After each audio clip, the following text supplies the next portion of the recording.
우리 주일 육부 예배 나오신 우리 성도님들을 주의 이름으로 사랑하고 축복합니다. 우리 앞뒤 좌우에 계신 분들과 인사하시면서 이렇게 이야기했으면 좋겠습니다. 주님이 기뻐하시는 성도가 됩시다. 주님이 기뻐하시는 성도가 됩시다. 계속해서 우리 주일 육부 성도들과 같이 요한계시록에 나오는 소아시아 7교회를 통하여서 주님이 기뻐하시는 교회가 어떤지, 또 주님이 기뻐하시는 성도의 모습이 무엇인지에 대해서 같이 나누고 있습니다. 우리 첫 번째 교회가 어느 교회였지요? 에베소 교회입니다. 이 교회는 사도 바울이 개척하였고, 또 디모데, 또 사도 요한, 오네시모 같은 믿음의 거장들이 사역을 했던 교회입니다. 또 아굴라, 브리스길라, 아볼로와 같은 믿음의 인물들도 동역하였지요. 그만큼 신학적으로 완벽한 정통교회다라고 하였었습니다. 그들은 행위와 수고와 인내가 정말 대단해서 우리 주님께 칭찬을 받았었지요. 하지만 치명적인 실수를 범하고 말았어요. 진리와 정통을 강조하다가 어느새 처음 사랑을 잃어버리고 만 것이지요. 그래서 주님이 촛대를 옮겨버리겠다라고 경고를 하셨습니다. 지난주에는 우리 어느 교회 살펴보았지요? 서모나 교회입니다. 이 서모나 교회는 극심한 박해 가운데서 겨우겨우 믿음 생활하고 있던 교회였습니다. 하지만 살아있는 교회여서 주님의 칭찬을 받았었고, 우리 주님께서 생명의 면류관을 주실 것이다 약속받은 교회인 것이지요. 성도로서 신앙생활하기에는요, 서모나 교회보다는 에베소 교회가 신앙생활하기 더 좋은 것 같아요. 하지만 영적으로 보면은 고난 중에 있는 것이 우리 주님과의 더 친밀한 관계를 가질 수 있고, 또 살아있는 신앙을 유지하게 되는 것 같습니다. 그래서 고난이 받고 싶으시지요? 자, 네, 그러실 줄 알았습니다. 제가 우리 성도님들 삶 가운데 날마다 고난 충만해서 더 주님과 가까이 살아가시는 성도님들이 되시길 축원합니다 라고 절대 이야기를 안 하겠습니다. 하지만 그것은 사실이에요. 우리가 기도 제목이 많아야지 하나님과의 더 가까운 또 뜨거운 신앙생활을 할 수 있는 것이죠. 아멘 하시면 돼. 그런데 오늘 살펴볼 교회는 21세기의 한국 교회와 가장 흡사한 교회인 것입니다. 바로 버가모 교회이지요. 먼저 버가모라는 지역은 소아시아, 지금의 터키에서 에베소와 서모나와 더불어 가장 큰 도시였습니다. 에베소와 서모나가 바닷가에 위치한 항구 도시여서 상업이 발달되었다라면, 편리한 교통으로 인해 돈이 많은 도시였다라면요, 버가모는 내륙 지방에 위치해서 정치적으로 또 군사적으로 너무나 중요한 도시였어요. 로마 시대의 이 소아시아의 행정 수도여서 세계 최강인 당시의 로마의 군대가 주둔하고 있었습니다. 이 버가모의 가운데 있는 산 꼭대기에는 그리스 신화에서 최고의 신인 제우스의 신전이 있었습니다. 또 의술이 발달한 동네였는데 의술의 신인 아스클레피우스의 신전이 있어서 로마의 황제들이 이 버가모에 있는 아스클레피우스의 신전에 와서 치유받기를 기도하고 갔다라는 기록도 있습니다. 서모나보다 우상 숭배가 더 만연한 곳이지요. 물론 황제의 신전도, 황제를 신으로 모시는 신전도 있었지요. 또 고대의 알렉산드리아의 도서관과 쌍벽을 이루는 버가모 도서관이 있었는데, 양피지를 뜻하는 파피루스와 버가모가 같은 어원을 가지고 있습니다. 그만큼 학문적으로 뛰어난 도시였어요. 이 버가모 도서관에 책이 20만 권이 있었다라는 기록이 있습니다. 이 20만 권이 얼마나 많은 분량인가 제가 궁금해서 총신대학교 도서관을 인터넷으로 제가 찾아봤습니다. 검색을 해보니까 총신도서관에는 지금 42만 권의 책이 있다라고 해요. 근데 지금은 인쇄기로 책을 찍어낼 수 있잖아요. 하지만 로마 시대 때는 손으로 직접 하나하나 옮겨 적었는데, 그것도 그만큼 분량도 많았겠죠. 양피지 두루마리에 적었으니까는. 그 당시에 20만 권의 책이 있었다라는 것은요, 정말 대단한 숫자가 아닐 수 없는 것이에요. 세상적인 눈으로 볼 때 버가모라는 지역은 정치, 경제, 학문적으로 뛰어난 도시입니다. 그렇기 때문에 이곳에서 성도로서 살아간다라는 것은요, 결코 쉬운 일이 아닙니다. 그래서인지 13절에 우리 주님께서 내가 어디 사는지 내가 안다 라고 위로해 주시는 것 같아요. 우리가 믿는 주님은 우리 성도들이 어디에 살고 있는지, 또 어떻게 살아가고 있는지 다 아시는 분이십니다. 가정에서 육아로 얼마나 지쳐 있는지, 학교에서 치열한 미래를 준비하며 발버둥 치는 것 다 아시고 계시는 것이지요. 직장에서 자존심 상하지만 내가 가장이기 때문에 굽신거리며 살아가는 것도 우리 주님이 다 알고 계십니다. 시편 139편 1절부터 4절을 보면 여호와여 주께서 나를 살펴보셨으므로 나를 아시나이다. 주께서 내가 앉고 일어섬을 아시고 멀리서도 나의 생각을 밝히 아시오며 나의 모든 길과 내가 눕는 것을 살펴보셨으므로 나의 모든 행위를 익히 아시오니 여호와여 내 혀의 말을 알지 못하시는 것이 하나도 없으시니이다. 버가모 성도들을 향해서 내가 너희를 잘 알고 있다 말씀하신 하나님이 우리들도 잘 알고 있다 말씀하시는 거예요. 그래서 시편 139편 바로 다음 절 5절에 주께서 나의 앞뒤를 둘러싸시고 내게 안수하셨나이다. 우리의 형편과 우리의 상황을 잘 아시는 주님께서 무엇을 하고 계신다고요? 우리 앞뒤를 둘러싸서 보디가드처럼 지켜주시고 안수하고 계신다 말씀하십니다. 지금도 우리를 지켜주시는 하나님이신 줄로 믿습니다. 또 주님이 버가모 교회 성도들을 잘 알고 그들이 당하는 환난도 아신다고 하셔요. 우리 13절 말씀 같이 한번 읽습니다. 내가 어디에 사는지를 내가 아노니 거기는 사탄의 권자가 있는 데라. 내가 내 이름을 굳게 잡아서 내 충성된 증인 안디바가 너희 가운데 곧 사탄이 사는 곳에서 죽임을 당할 때에도 나를 믿는 믿음을 저버리지 아니하였도다. 버가모에 사탄의 권자가 있다라고 말씀하고 있어요. 버가모 산 꼭대기에 있었던 제우스 신전을 말하는 것일 수도 있고, 또 로마 황제의 신전을 의미하는 것일 수도, 로마 총독부를 의미하는 것일 수도 있습니다. 군사도시여서 로마의 총독이 칼을 들고 다스리던 곳이 버가모이잖아요. 1년에 단 한 번만 로마 총독 앞에 나와서 로마 황제가 가이사 주님이시다, 가이사가 주님이시다 라고 1년에 단 한 번만 말하면, 그리고 증명서를 받으면 모든 상업활동을 할 수 있고 일상생활하는데 아무 지장이 없었어요. 모든 것을 다 할 수 있었습니다. 눈 딱 감고 주님 정말 죄송합니다, 1년에 단 한 번, 단 5분만 예수 안 믿는다고 할게요. 그러면 아무 박해 없이 신앙생활 할 수 있는 거예요.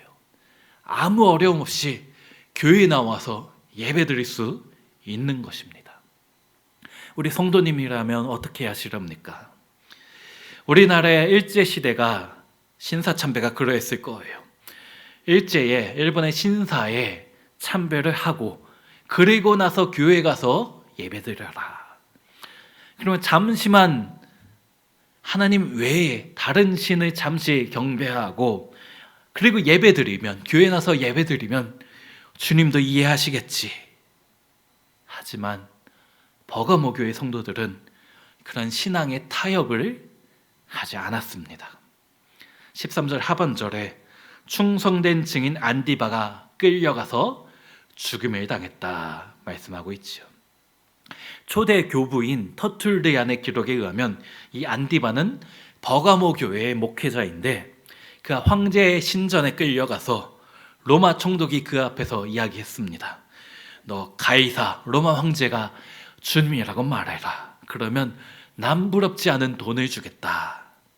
아니면 노스로 만든 큰 솥에 장작을 떼어서 그 안에 너를 집어넣고 그 안에 삶아 죽이겠다. 요즘 말로는 교회 안 가면 럭셔리 아파트와 수십억 원 은행 잔고 주겠다. 우리 성도님이라면 어떻게 하시랍니까? 예수 안 믿는다고 하고 수십억 받아서 그거 교회 와서 헌금하면 되잖아요. 안디바의 선택이 무엇이었을까요? 당연하게도 영원하지 않은 것을 영원한 것과 바꿀 수 없었습니다. 불에 지피고 있는 노수로 된 큰 솥에 기꺼이 들어가서 순교하였어요. 지난주 살펴보았던 서머나 교회의 폴리갑과 같은 죽음을 맞이한 것이지요. 사탄은 성도들도 신앙생활 못하게 방해하지만 공격하지만 특별히 목회자를 집중 공격하는 것 같습니다. 영적 지도자를 공격하면 양떼들이 알아서 흩어질 줄로 아는 것이지요. 그래서 우리 성도님들 특별히 우리 담임 목사님 위해서 기도 많이 해주셔야 됩니다. 기도 많이 하고 계시지요? 예, 감사합니다. 더 많이 기도하셔야 돼요. 근데 버가모 교회 성도들은 안디바 목사님이 순교를 당했음에도 13절에 나를 믿는 주님을 믿는 믿음을 저버리지 않았다. 그렇게 주님의 칭찬을 받은 교회가 되었어요. 신앙에 타협을 하지 않았습니다. 목숨 걸고 믿음 지킨 교회입니다. 주님이 기뻐하시는 교회, 주님이 기뻐하시는 성도가 된 것이지요. 그런데 사탄이 전략을 바꾸었습니다. 강력한 돌직구가 통하지 않자 변화구를 던지는 거예요. 우상 숭배의 위협은 이겨냈지만 교회 안에 또 다른 위기가 찾아온 것입니다. 그것이 14절과 15절의 말씀입니다. 우리 14절 15절 같이 한번 읽습니다. 그러나 내게 두어 가지 책망할 것이 있나니 거기 내게 발람의 교훈을 지키는 자들이 있도다. 발람이 발락을 가르쳐 이스라엘 자손 앞에 걸림돌을 놓아 우상의 재물을 먹게 하였고 또 행음하게 하였느니라. 이와 같이 내게도 니골라 당의 교훈을 지키는 자들이 있도다. 초대 교회를 위협하던 두 가지의 어려움이 있었습니다. 첫째는 박해의 문제예요. 예수 믿으면 죽이겠다. 네, 버가모 교회는 이 박해의 위험에 믿음으로 승리하였지요. 그러나 두 번째 어려움이 있는데 그것이 이단 문제입니다. 그리고 이단과 더불어 들어오는 이단과 연결되어지는 쾌락주의입니다. 잘못된 사상이 교회 안에 들어와서 성도들을 혼미하게 하는 거예요. 예수 믿으면 죽인다 그랬더니 기꺼이 순교하였어요. 순교자의 피는 교회의 씨앗이 되어서 더욱더 부흥하였습니다. 그러자 예수 믿지 말라고는 안 하고 예수 믿어도 된다. 하지만 조금 편하게 믿자. 잘못 믿게 하는 것이에요. 초대 교회에 있었던 영지주의 이단인 니골라 당이 그랬습니다. 이 니골라 당의 유혹이 구약 성경 민수기에 나오는 발람의 유혹과 똑같다라고 오늘 말씀하고 있죠. 우리 교회가 지난주에 살펴봤던 본문이 민수기 22장부터 나왔는데 이것을 보면은 모압 왕인 발락이 발람이라는 주술사를 불러서 하나님의 백성인 이스라엘을 저주해달라라고 부탁하였어요. 발람이라는 주술사 무당은 메소포타미아 지방에서 활동하였던 정말 그 당시 유명했던 고대 근대 유명한 무당이었습니다. 그가 와서 발락 왕의 부탁대로 이스라엘을 저주하려고 했는데 어떻게 되었지요? 하나님이 지켜주셔서 저주가 아닌 이스라엘 백성, 하나님의 백성을 향한 축복의 메시지만 나오는 것이에요. 그러자 돈을 많이 받아먹은 발람이 아무리 저주하려고 해도 안 되자 다른 방법을 써야 되겠다. 그래서 민수기 25장에서 모압과 미디안 여자들을 이스라엘에 보내서 유혹하였어요. 대낮까지 여자와 술 마시고 음행하고 결국 우상 숭배하는 그런 범죄를 하였지요. 이제 하나님이 진노하셔서 24,000명이 죽게 되었습니다. 근데 초대 교회에 있었던 니골라당이란 이단이 이 발람의 계획과 똑같다라는 말씀이죠. 예수 당연히 믿어야지. 예수 믿어도 되지. 하지만 믿어서 영원히 천국 가고 영혼만 천국 가니까 우리 육신은 마음대로 살아도 된다. 즐길 건 좀 즐기고 살아야지. 쾌락주의입니다. 우리 인생에서 우리 삶의 질을 높이는 쾌락은 어느 정도 허용이 될 수 있지만 쾌락주의는 성경적이지 않아요. 주님이 기뻐하시는 성도의 모습이 아닌 것이지요. 이것이 버가모 교회만의 일일까요? 오늘날 21세기 한국 교회에 너무나 많은 모습이 아닙니까? 주일에 교회 가고 평일에는 좀 마음대로 살아도 되지 않을까? 누가 신앙생활 하지 말라냐? 교회 다니고 목장 모임하고 하침모 활동도 하고 다 해도 돼. 하지만 교회 밖에서까지는 그럴 필요 없잖아. 교회 사람하고 교회에 다니는 사람들하고 있을 때는 거룩한 척 좀 하고 세상 사람들하고 있을 때는 같이 놀고 같이 어울릴 줄 알아야지. 오늘날 한국교회의 모습이 아닙니까? 제가 예전에 사역했던 교회의 일입니다. 저는 설교할 때 예화로 지금 사역하는 교회 이야기는 절대 이야기하지 않습니다. 그래서 걱정 안 하셔도 돼요. 절대 지금 있는 교회 얘기하지 않아요. 하지만 주님 말씀 말고는 절대 진리가 없기는 합니다. 네, 어쨌든 예전 교회예요. 예전 교회에서 한 남자 집사님이 저에게 찾아와서 자기도 남자들을 모아서 목자로 한번 섬겨보겠다라고 하였어요. 그래서 목장 모임을 안 하고 주일만 왔다 갔다 하는 남자 성도들을 사정사정해서 모았습니다. 처음 모임을 했을 때 제가 가서 예배를 인도하였고, 다음 주부터는 우리 목자 집사님과 같이 마음을 합하여 우리 모임을 잘 해달라라고 부탁을 하였죠.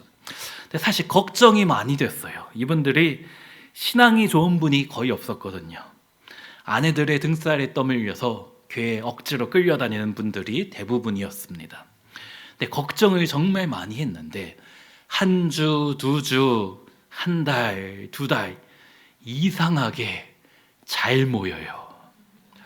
정말 이상했어요. 제 속으로 우리 목자 집사님 정말 대단하시다. 어떻게 저 멤버를 가지고 목장 예배를 이렇게 잘 드릴 수 있을까? 두 달 정도 지나서 비밀을 알게 되었습니다. 제가 첫 모임에 제가 하고 이제 떠나고 나서 그 다음 모임부터 우리 막상 하려니까는 목자 집사님이 이제 속이 터지는 거예요. 목장 예배 드리는데 아무도 말 한마디 안 하는 거죠. 멀뚱멀뚱 쳐다보다가 한숨만 쉬고 있는 거예요. 참 목자로 섬기는 게 얼마나 힘든지. 우리 찬양대도 참 힘들지만, 찬양팀도 힘들지만은 목자가 참 힘든 것 같아요. 여기 계신 우리 목자님들 주의 이름으로 정말 축복합니다. 너무 힘들어요. 근데 이 목자 집사님이 하도 답답해서 우리 남자들끼리니까 모임 예배 끝나고 한잔 하러 가자. 그래서 목장 예배에서 주님을 찾고 2차로 나가서 다른 주님을 찾았어요. 술주자 주님을 찾았습니다. 그랬더니 금방 친해지는 거예요. 형님, 동생, 아우님 하면서 금방 친해졌어요. 한 2달 됐는데 목자 집사님의 아내 권사님이 저에게 찾아와서 불었습니다. 우리 성도님들, 비밀은 없어요. 결국 목회자한테 다 들어오게 됩니다. 혹 목사는 몰라도 주님은 아시잖아요.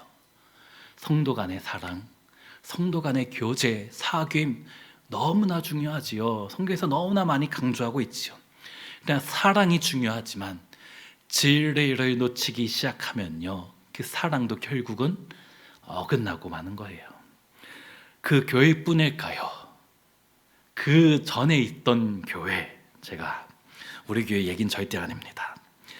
그 교회에서 고등부 교사로 이제 섬기시던 집사님이 있었습니다. 네, 고등부 3학년 담임이었는데 고3 아이들 수능이 끝나고 나서 너희가 이제 세상으로 나아가야 되는데 아무한테나 수요 배우면 안 된다 라고 고3 아이들을 데리고 간 거예요. 주님을 찾은 거예요. 제가 우리 교회 이야기는 아니라고 했죠. 하지만 찔리는 분이 있을지는 모르겠어요. 저는 몰라도 주님은 아십니다.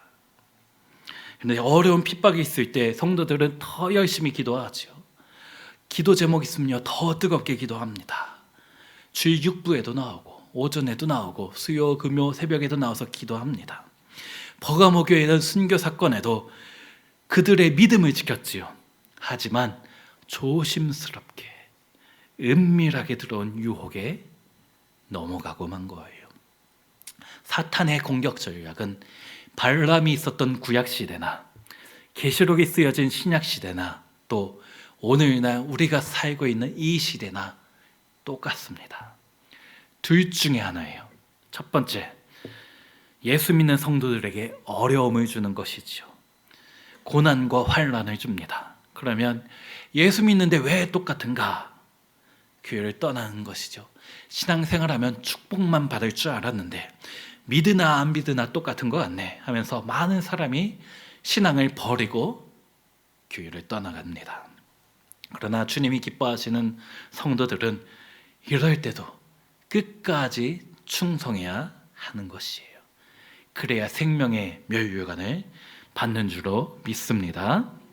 이 첫 번째 공격을 버가모 교회 성도들은 잘 이겼는데 두 번째 공격, 예수 믿는 건 괜찮아. 하지만 좀 적당히 좀 믿자. 세상 즐거움과 좀 섞어서 믿자. 이 유혹에 넘어지고만 거예요.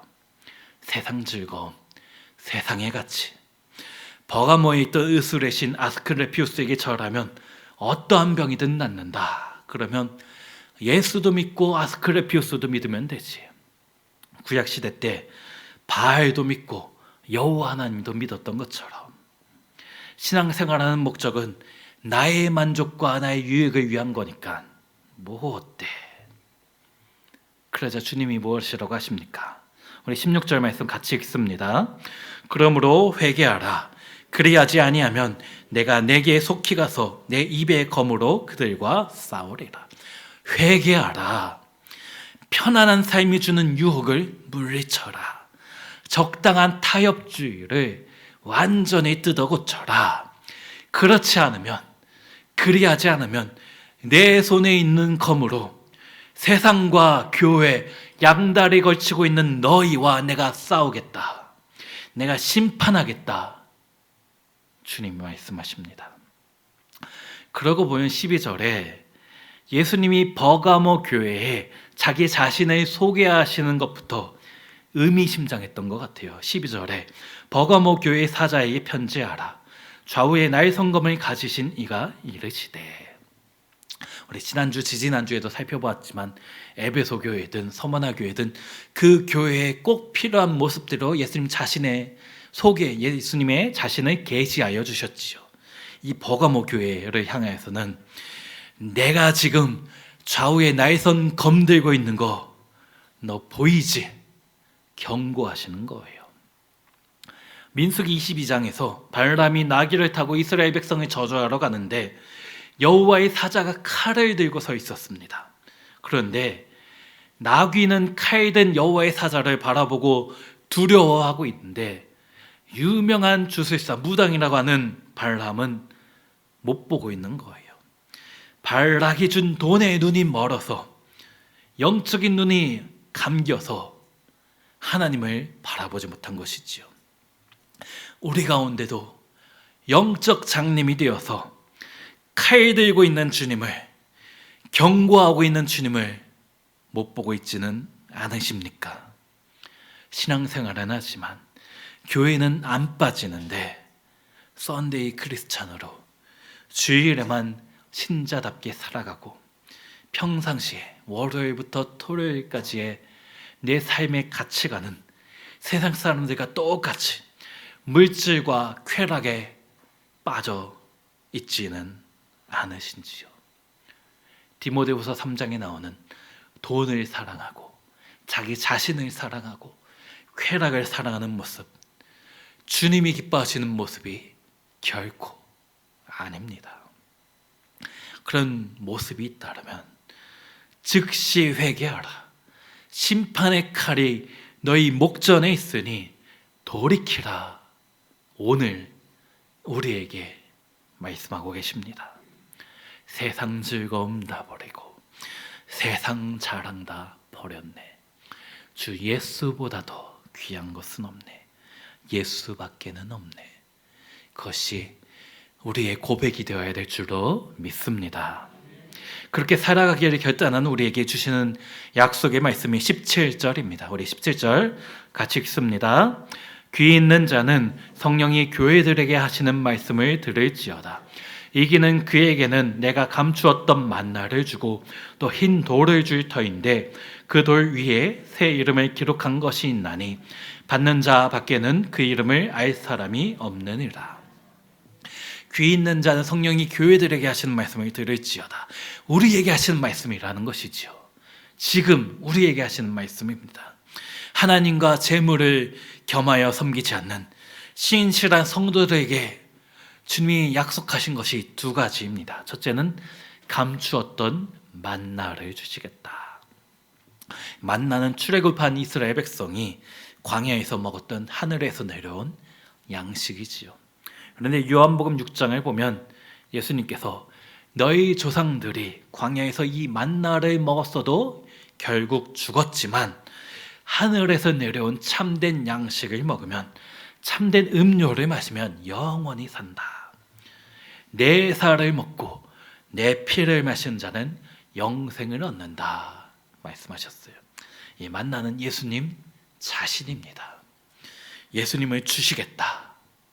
예수님과 영원히 사귐을 누리게 하시겠다 하시는 것이죠. 서머나 교회는 죽도록 충성하라. 그리하면 생명의 멸류관을 주시겠다 하셨는데, 이 생명의 멸류관도 결국 길과 진리의 생명 대신 우리 예수님을 가리키는 것이죠.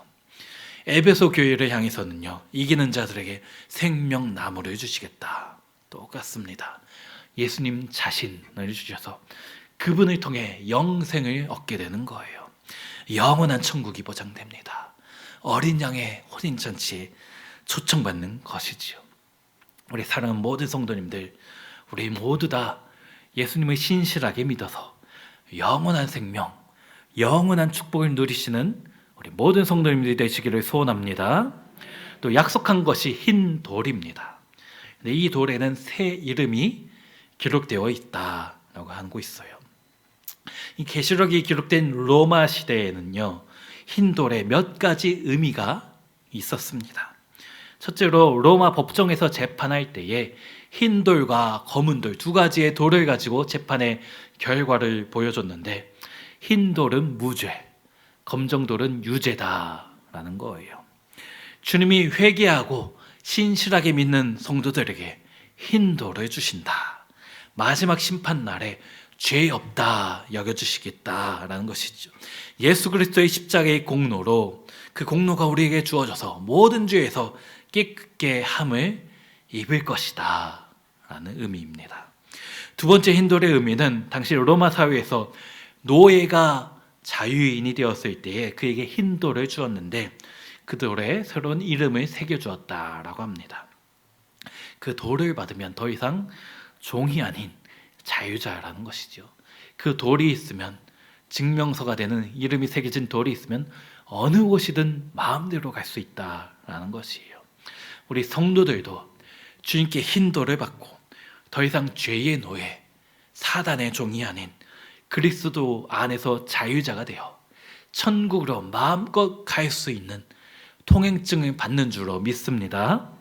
세 번째 흰 돌의 의미는 로마 시대 검투사 경기에서 15번 이긴 승리한 전사에게 주어졌습니다.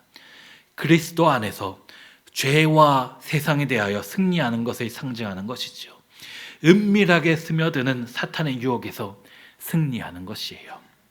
우리 온 세계 교회도, 우리 모든 성도들도 주님 안에서 힌도를 받아 승리를 누려야 되는 것이지요. 근데 이 힌돌에 새겨진 이름은 주님과 나밖에 모르는 것입니다. 영원한 사귐이 주님과의, 정말 나와 주님과의 둘만의 사랑을 누리는 것이에요. 그것이 감추어진 보화입니다. 말씀을 정리합니다. 에베소 교회는 진리하다가 사랑을 잃어버렸어요. 그래서 책망을 받았죠. 그러나 버가모 교회는 정반대입니다. 사랑하다가 진리를 놓쳐버린 거예요. 진리를 잃어버리자 결국 잘못된 것을 사랑하고 만 것이지요. 고난 가운데, 어려움 가운데서는 순교하면서까지 신앙을 지켰는데, 겉에서 들어온 공격은 잘 막아냈는데 속으로 나도 모르게 파고 들어오는 사탄의 공격, 니골라당의 유혹, 쾌락주의에 무너지고 말았습니다. 이런 세속주의, 쾌락주의, 그런 모습이 우리 가운데도 있지는 않으신지요? 예수님 믿지만 예수님 말고도, 예수님보다도 좋은 게 너무 많지는 않으십니까? 나는 5대째, 6대째 믿음의 집안이다. 우리 집안에는 안디바와 같은 순교자도 있다. 그런 자랑이 중요한 게 아니에요. 지금 내가 세상과 주님이라는 양다리를 걸치고 있지는 않은지 생각하고 회개하라. 주님 말씀하십니다. 버가모 산 꼭대기에서 세상적인 가치관으로 가장 높다고 하는 제우스가 칼을 들고 서 있는 것이 아니에요. 세상적으로 최고인 것은 결국 무너지고 맙니다. 또 세상 임금인 로마 총독이 칼을 들고 안디바를 죽인 것처럼 사형을 집행하는 것이 두려운 것이 아닙니다. 좌우의 날성검을 가지고 영원한 생명과 영원한 심판을 주고 계신 예수님께 검은 돌이 아닌 흰 돌을 받아야 합니다. 이 땅에서의 향락은 잠깐이에요. 영원한 것을 위해, 영원한 것을 위해 영원하지 않은 것을 포기하는 것은, 잘못 거꾸로 됐죠. 영원하지 않은 것을 위해 영원하지 않은 것을 포기하는 것은 결코 어리석은 일이 아니다라고 한 순교자의 말에 귀를 기울여야 합니다. 그러므로 오늘도 이 한 주도 우리가 세상 속에서 살지만 세상 속에서 세상에 속하지 않는 성도로서 세상의 즐거움이 아닌 예수로 만족하며 살아가는 우리 모든 성도님들 되시기를 소원합니다. 나 무엇과도 주님을 바꾸지 않겠습니다. 주님 외에 다른 어떤 은혜 구하지 않겠습니다. 그 믿음이 우리에게 필요한 것이지요. 그러면 오늘도 이 한 주도 그 믿음 붙잡고 내가 주님 기쁘시게 할 수 있는 그런 성도 되겠습니다. 결단하고 헌신하는 우리 모든 성도님 되시기를 주의 이름으로 축원합니다. 우리 말씀 생각하며 찬양하며 기도하며 나아갑니다.